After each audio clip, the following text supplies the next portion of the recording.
Assalamualaikum warahmatullahi wabarakatuh.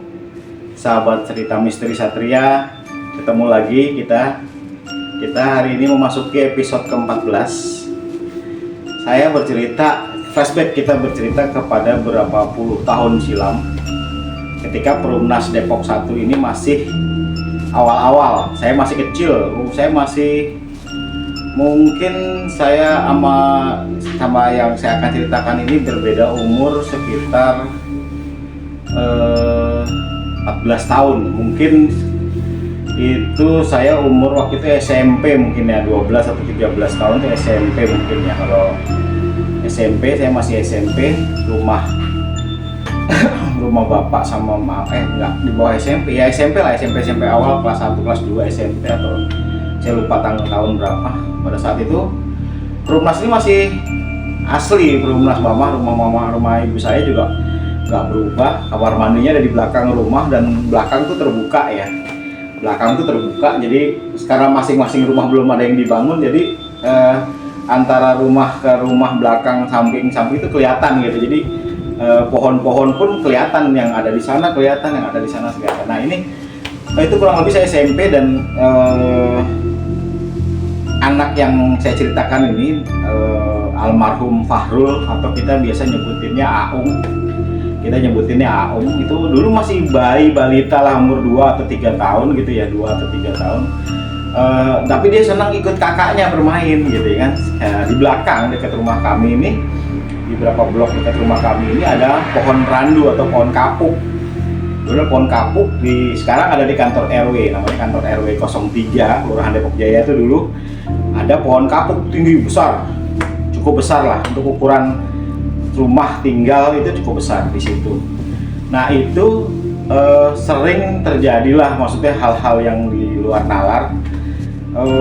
Banyak peristiwa-peristiwa, salah satunya yang saya ceritakan kali ini adalah yang saya mau ceritakan itu kira-kira saya lupa tahun berapa, cuman yang jelas masih 80-an, tahun 80-an. Saya lulus SMP itu 87, berarti sekitar 85, tahun 85 kejadiannya. Masih Perumnas masih belum seperti sekarang lah. Perumnas itu sekarang udah berubah, sudah banyak rumah-rumah dibangun, rumah-rumah bagus.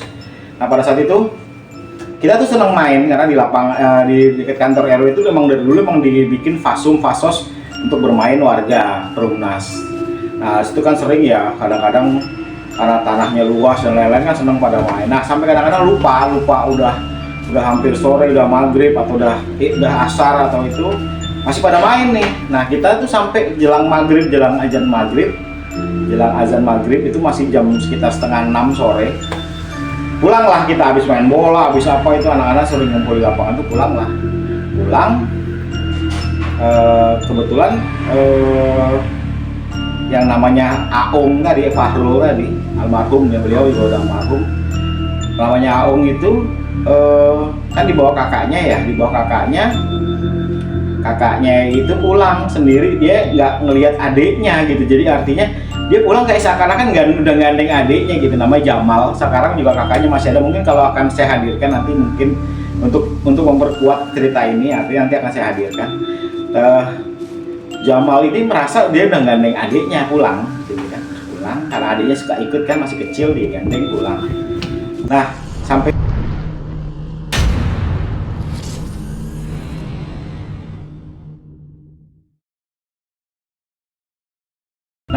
sampai rumah tuh teriak ibu-ibunya pada tahu, kayak Jamal kayak dimarah-marahin kan. Kenapa kan, karena tetangga banget saya sama dengan rumah Jamal tuh nggak terlalu jauh, jadi kedengeran.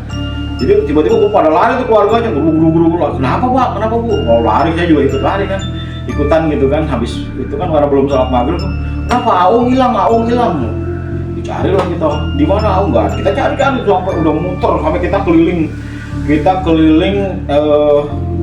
keliling lah lapangan tuh, kita kelilingin, terus kemudian ke rumah-rumah warga, barangkali dia ada nyangkut di mana, kita cari keliling di sekitar lingkungan kita RW 03 itu. Kita keliling nggak ketemu, benar-benar nggak ketemu. Dulu kan masih ada kentongan tuh, kadang-kadang kentongan. Dicari lah kita, Aung, dicari, dipanggil nggak ada. Nah kan kita udah kebingungan tuh, udah masuk isya nih, jadi kita udah mencari tuh, udah mulai masuk isya, azan isya kalau nggak salah. Tiba-tiba ada orang nyamperin lah, ada apa Pak, ada apa Bu? Itu anak tetangga kami ini ada yang hilang. Saya barusan lewat tuh di sini, ada selain pohon kapuk yang ada di antar RW saya itu, ada juga pohon kapuk di dekat SMP 2 di bawah tuh, pohon kapuk besar, sekarang udah tumbang. Pohon itu tumbang sendirinya lah karena sudah dimakan usia dan mungkin kena geledek dan lain-lain. Waktu itu angin kencang dan tumbang.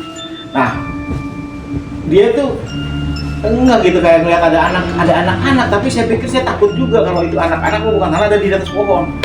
Kita campurin dong, karena informasi ini kan ya menggambarkan bahwa emang itu anak kecil anak, dan secara logika akal kalau dia nyasar atau dia jalan nggak mungkin, karena jauh sekali dari tempat kita ini sampai ke tempat lokasi yang ditunjukkan sama orang tersebut. Kayaknya tidak mungkin untuk seorang balita umur 3 tahun untuk bisa sampai ke sana. Makanya dan anehnya pohon kapuk dulu, pohon kapuknya belum setinggi terakhir ya, maksudnya masih ada cabang di bawah yang agak rendah. Ternyata kita samperin, bener Fahrul itu ada di atas itu. Wah, geger semua, gempar Depok waktu itu. Cerita itu sampai sempat menggegerkan Depok lah, sempet lah ya, karena ada anak hilang, tiba-tiba hilangnya di kawasan sini, kira-kira lebih 1 kilo lebih lah, di ke SMP 2 itu, dari pohon randu itu nyangkut di atas, benar-benar nyangkut, dan nggak mungkin anak kecil naik dalam ketinggian bangsa hampir 2-3 meter ke atas itu. Nah, itulah peristiwa itu ramai kan, bahan omongan lah, ada Aung diculik dengan genderuwo apa-apa. Tapi memang kalau secara logika akal nggak bisa masuk akal lah, untuk kalau misalkan diculik dan nggak mungkin dia disangkutin di pohon tinggi itu, orang nyuliknya juga naiknya juga susah. Nah, itulah misteri di Perumnas Depok 1 di awal-awal saya masih kecil ya, jadi saya ngalamin hal-hal gaib yang tak sengaja itu sering saya alami kayak gitulah. Jadi kalau dibilang Depok berhantu ya bisa dibilang demikian, karena memang dari dulu di lingkungan terutama Perumnas Depok 1 ini kan dulu katanya sejarahnya adalah tempat pemeliharaan hewan dan pohon-pohon karet dan pohon-pohon pisang banyak lah di sini. Jadi di zaman kolonial Belanda. Jadi kalau ada hal-hal kayak gitu, kayaknya memang di Depok 1, Perumnas Depok 1 ini khususnya akan banyak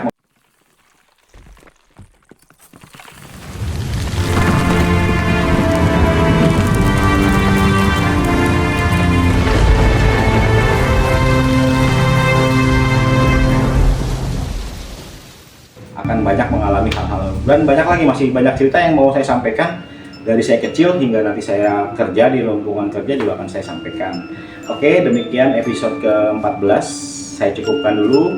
Nanti kita sambung lagi di episode mendatang di cerita-cerita yang mungkin bisa seru dan lebih seram. Tapi ingat, jangan pernah takut lah. Tapi kita tetap berserah, jangan sombong, tetap berserah diri pada Allah, bahwa segala makhluk yang diciptakan Allah tuh pasti kita karena manusia lebih sempurna, insya Allah dengan doa dan dengan Allah insya Allah aman semuanya. Terima kasih, sampai ketemu lagi. Wassalamualaikum warahmatullahi wabarakatuh.